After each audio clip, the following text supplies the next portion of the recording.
Oke, baik. Selamat siang semuanya. Siang. Oke, itulah kalau belajar sejarah. Kalau belajar sejarah, kalau Bapak bilang selamat siang semuanya. Siang. Oke, Pak. Siapa? Oke. Harus semangat ya. Selamat siang semuanya. Siap. Salam gas merah. Jangan sekali-kali melupakan sejarah. Itu dia. Kalau Bapak bilang salam gas merah, jawabannya jangan sekali-sekali melupakan sejarah. Salam gas merah. Jangan sekali-kali melupakan sejarah. Baik, tepuk tangan untuk kita semua. Oke, semangat tadi. Saatnya kita sedikit tenang untuk berdoa menurut agama dan budaya kita masing-masing. Berdoa, Bapak persilakan. Oke, baik. Kali ini kita akan belajar sesuatu yang menarik. Sebelum kita mempelajarinya, Bapak akan menunjukkan sesuatu. Oke, baik, Bapak akan menunjukkan sesuatu sebelum kita masuk ke pembelajaran kita yang menarik. Teman, apakah kalian semua tahu ini apa? Itu manusia purba, Pak. Manusia purba. Manusia purba. Oh, dia mirip mana, Pak? Ini manusia? Purba. Ini? Manusia purba. Hidup dalam goa. Nah, sekali. Sudah berkelompok dia. Apa itu, Pak? Disensor. Loh, kayak ini Pak, gak logis.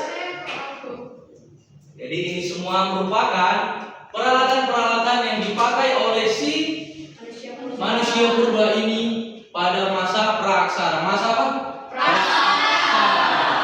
Nah, kali ini kita bakal bahas topik yang menarik, teman-teman semuanya ya, yaitu tentang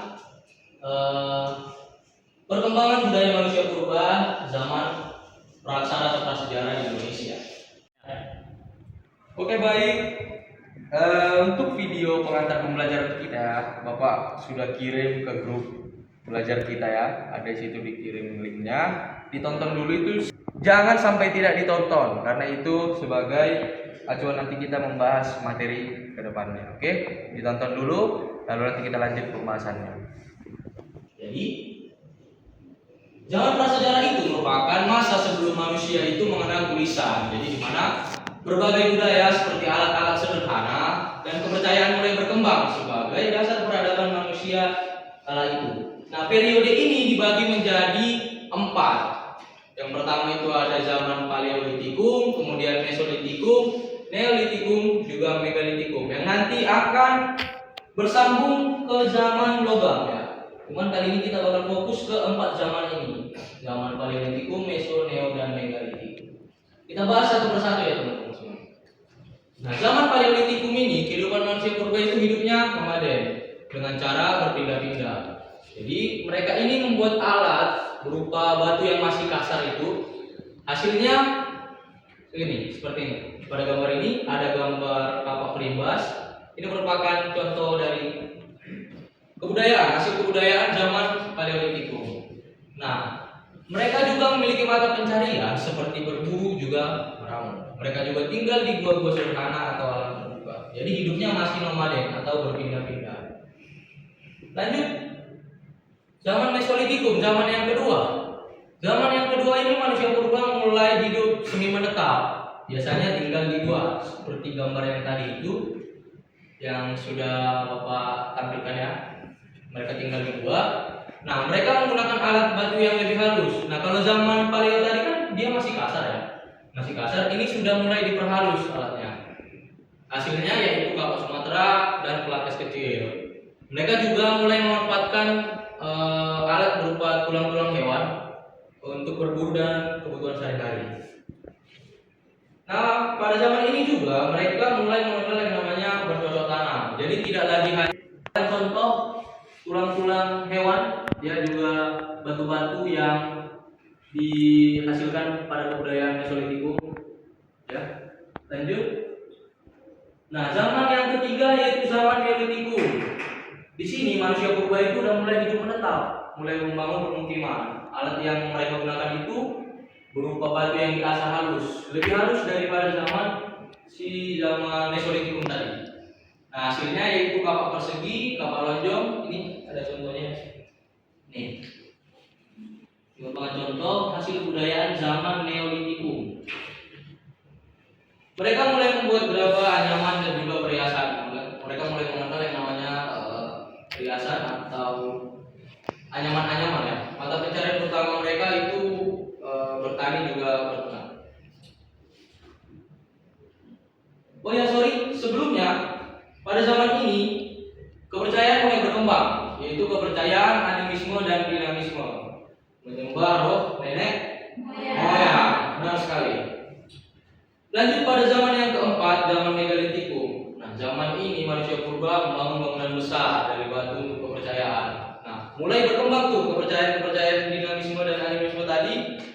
Lebih berkembang lagi hasil budayanya seperti ini. Hasil budayanya itu tampak berupa menhir, dolmen, sarkofagus, juga bundar berunda-bunda. Bukti adanya kepercayaannya itu pada roh nenek moyang. Kehidupan sosial mereka semakin teratur dengan adanya ritual dan upacara keagamaan. Sebenarnya bukan agama tapi kepercayaan ya, aliran animisme dan dinamisme. Oke baik. Itu merupakan penjelasan dari beberapa zaman atau periode-periode masa praaksara.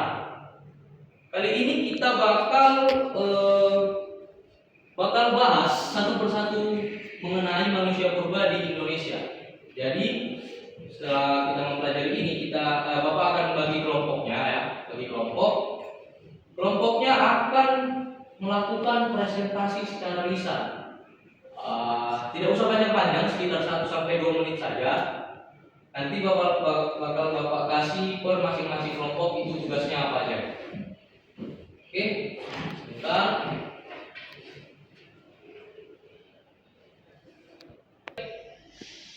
Kelompok yang Bapak bagi akan terbagi menjadi 3 kelompok. Jadi masing-masing kelompok akan menjelaskan mengenai materi kita tadi, manusia purba. Namun tugasnya berbeda-beda. Jadi yang dicari itu berbeda-beda. Lalu nanti akan ada sesi pertanyaan ya. Sesi pertanyaan.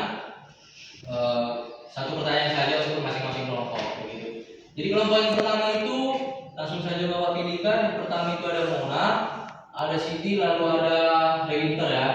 Kemudian kelompok yang kedua itu ada Rihanda, lalu Nabila, lalu Hervika. Kemudian yang ketiga itu ada Elsa. Siti udah ada kelompok? Sudah. Berarti Elsa, Abi, sama Teresia? Teresia. Jadi 3 orang. Nah, kelompok pertama, kelompok Mona bakal membahas tentang jenis-jenis manusia purba, ya, di Indonesia tentunya, bukan di secara global. Ya. Jenis-jenis manusia purba sudah dicatat, jangan lupa dicatat. Kemudian kelompok kedua, kelompok Trihanda, bakal membahas kebudayaan-kebudayaannya, kebudayaan manusia purba.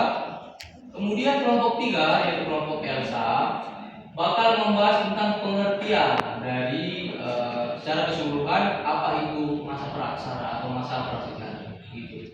Nah, Bapak bakal berikan waktu sekitar 30 sampai 40 menit untuk mempersiapkan materinya secara lengkap dan detail, namun yang akan dipresentasikan itu hanya sekitar 1 sampai 2 menit saja secara ringkas hasil dari pembahasan kali ini. Oke, baik. Persilakan untuk berkumpul dengan kelompoknya masing-masing.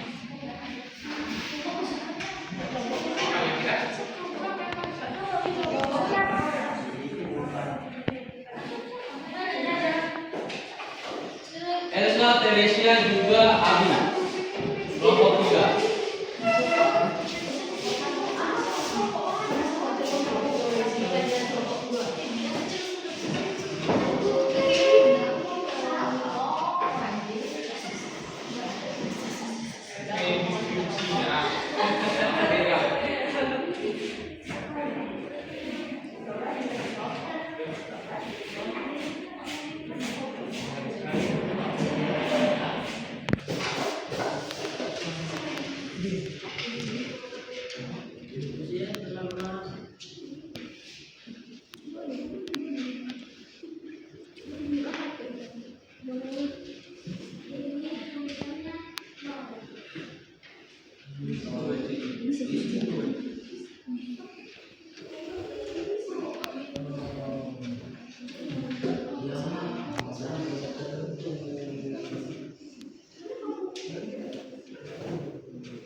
Oke, baik. Sudah siap? Bapak persilakan kelompok siapa yang mau duluan untuk menjelaskan? Atau nggak ada yang mau? Dipilih aja. Silakan Elsa, mantap. Silakan berdiri dari tempat. Zaman prasara adalah masa kehidupan manusia sebelum tulisan ditandai dengan penggunaan alat bantu atau logam dan budaya berburu sampai mengumpulkan makanan hingga menetap. Zaman ini dimulai dari awal keberadaan manusia yang belum mengenal tulisan hingga menemukan tulisan. Cara dibagi menjadi 4 yaitu Paleolitikum, Mesolitikum, Neolitikum, dan Megalitikum. Dan kemudian zaman logam di mana manusia sudah mengerti cara bercocok tanam dan sudah menetap dan manusia sudah bisa membuat logam dan besi. Baik, terima kasih. Jawaban yang benar, silakan berikan tepuk tangan untuk teman-teman. Lanjut untuk kelompok mana? Ya. Satu aja. Di sini kami akan menjelaskan jenis-jenis manusia purba di Indonesia. Yang pertama itu Meganthropus Paleozoiconicus, artinya manusia besar tertua dari Jawa, ditemukan di Sangiran. Ciri-cirinya tubuh besar dan kuat, rahang dan tulang, pipi sangat tebal, tidak memiliki dagu, diperkirakan hidup sekitar 2 juta sampai 1 juta tahun yang lalu. Yang kedua yaitu Pithecanthropus atau manusia kera yang berjalan tegak. Jenis manusia purba yang paling terkenal di Indonesia adalah Homo erectus atau disebut Pithecanthropus Homo erectus. Ciri-cirinya yaitu berjalan tegak, tinggi otak sekitar 165 sampai 180 cm, kalau bongkar sekitar 750 sampai 900 serta forme. Yang ketiga itu homo atau manusia yang lebih modern, dibagi menjadi 2 yaitu Homo solescensi dan Homo wazanensis. Baik, terima kasih Mona. Tepuk tangan untuk Mona juga. Yang terakhir, kelompoknya Dinanda. Silakan jelaskan tentang kebudayaan yang ditinggalkan. Kebudayaan manusia purba di Indonesia itu yang pertama itu ada kebudayaan Pacitan yang ditemukan di daerah Pacitan, Jawa Timur. Ciri utamanya adalah penggunaan alat batu kasar seperti kapal genggam, alat sepi yang digunakan untuk berburu, memotong, dan mempertahankan diri. Lalu ada kebudayaan Mendong yang ditemukan di Jawa Tengah. Ciri utamanya itu adalah menggunakan alat dan tulang tanduk hewan yang digunakan untuk berburu dan menangkap ikan. Jadi hasil kebudayaan manusia purba itu berupa dari tangkap genggam, kapak persegi, kapak lonjong, alat sepi, perhiasan dari golong dan batu, dan lukisan dinding. Oke, baik, sangat bagus sekali Dinanda. Tidak lupa kita memberikan tepuk tangan juga dan apresiasi kepada Dinanda yang sudah menyampaikan pendapatnya, kelompoknya juga. Jadi, materi kali ini sangat menarik. Yang harus kita ketahui adalah manusia purba itu merupakan nenek moyang kita. Mereka juga tidak hanya sekedar tinggal, tapi meninggalkan warisan budaya yang berharga ya. Tiap zaman ke zamannya itu semakin baik dan semakin baik. Jadi kita sebagai orang Indonesia harus menghargai dan melestarikan peninggalan-peninggalan sejarah tersebut. Karena itu merupakan identitas kita juga. Terima kasih juga buat kelompok-kelompok yang udah mau untuk memberikan pendapat.